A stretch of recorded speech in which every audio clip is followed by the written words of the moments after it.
അത്ഭുതങ്ങൾ തീർന്നിട്ടില്ല, അടയാളങ്ങൾ തീർന്നിട്ടില്ല കാലത്തിൽ ഈ ലോകത്തിൽ.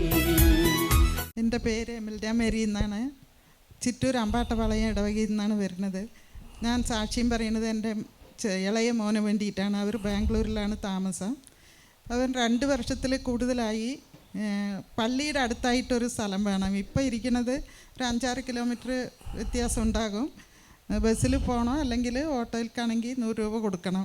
അപ്പോൾ അമ്മയ്ക്ക് എന്നും പള്ളിയിൽ പോകുന്നതാണ്. അപ്പോൾ അതുകൊണ്ട് അടുത്തായിട്ടുള്ള ഒരു സ്ഥലമോ വീടോ നോക്കണം പറഞ്ഞിട്ട് 2 വർഷത്തിൽ കൂടുതലായി. അപ്പോൾ അച്ഛനോട് വന്ന് പ്രാർത്ഥനാ സഹായം എന്നും ആവശ്യപ്പെടും, എന്നും വന്ന് പറയാറുണ്ട്. അങ്ങനെ നോക്കിയതൊന്നും അവർക്ക് ഇഷ്ടപ്പെട്ടില്ല. വീടുള്ളതൊക്കെ കണ്ടിരുന്നു, ഒന്നും ഇഷ്ടപ്പെട്ടില്ല. അപ്പോൾ മരുമകളുടെ ഡെലിവറി ആ സമയത്ത് ഒന്നും നോക്കാതെ അങ്ങനെ വിട്ടുപോയിരുന്നു. പക്ഷേ ബ്രോക്കർ വിട്ടില്ലായിരുന്നു.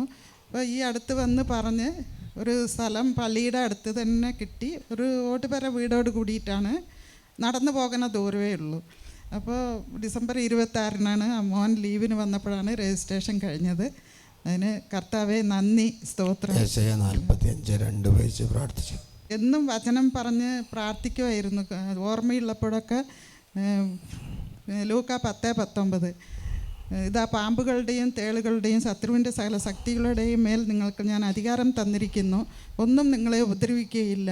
അപ്പോൾ ഇന്നലെ വൈകുന്നേരം ഒരു 7:30 ആയപ്പോൾ പള്ളിയിൽ അച്ഛന് ഫുഡ് കൊണ്ടുപോകാൻ പറഞ്ഞു. അച്ഛാ ഞാൻ കൊണ്ടുവരുന്നുണ്ടെന്ന് വിളിച്ച് പറഞ്ഞു. ഒരു 7:30 ഒക്കെ ആയിട്ടും ഓട്ടോ വന്നില്ല. ആ സമയത്ത് കറണ്ട് പോയിരുന്നു. പിന്നെ ഓട്ടോ വന്നപ്പോൾ ഈ ബാഗ് കൊണ്ടുപോയി ഓട്ടോയിൽ വെച്ചിട്ട് ഞാൻ തിരിച്ച് വന്നു. വീട് കൂട്ടിയിട്ടാണ് ഇറങ്ങിയത്. അപ്പോൾ തിരിച്ച് ടോർച്ച് കത്തിച്ച് വെച്ചിട്ടുണ്ടായിരുന്നു കറണ്ട് പോയതുകൊണ്ട്. അപ്പോൾ അത് ഓഫ് ചെയ്ത് വെച്ചിട്ട് വരാമെന്ന് ഡ്രൈവറോട് പറഞ്ഞിട്ട് ഉള്ളിലേക്ക് കയറുമ്പോൾ ആ വാതിലിൻ്റെ അടുത്ത് തന്നെ ഒരു പാമ്പ്, ഒരുപാട് വലുപ്പമല്ല, ഈ വിരലിൻ്റെ അത്ര വണ്ണമുള്ള പാമ്പ് കിടക്കുന്നുണ്ടായിരുന്നു. അപ്പോൾ ഡ്രൈവറെ വിളിച്ചിട്ട് അയാൾ കേൾക്കണില്ല, ഓട്ടോ സ്റ്റാർട്ട് ചെയ്ത് നിർത്തിയതുകൊണ്ട്.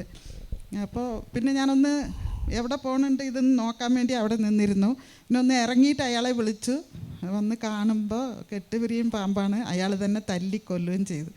അപ്പോൾ ഈ വചനവും എപ്പോഴും ഓർമ്മ വരുമ്പോഴൊക്കെ പറയുമായിരുന്നു. ആ പാമ്പിനെ കാണുകയും അത് തല്ലിക്കൊല്ലുകയും ചെയ്തു. അല്ലെങ്കിൽ വാതിൽ തുറക്കുമ്പോൾ ചിലപ്പോൾ ഉള്ളിൽ വന്നാലും നമുക്കറിയില്ലായിരുന്നു. അപ്പോൾ എപ്പോഴും നമ്മളെ കരുതിയിരിക്കുന്ന ദൈവം എല്ലാ ആപത്തുക്കളിൽ നിന്നും കാത്തു രക്ഷിക്കുമെന്ന് ഞാൻ ഉറച്ച് വിശ്വസിക്കുന്നു. യേശുവേ നന്ദി, യേശുവേ സ്തോത്രം. സ്ഥലത്തിന് വേണ്ടി യെശയ്യാ പ്രവാചകൻ്റെ പുസ്തകം 45:2 ഉപയോഗിച്ചു.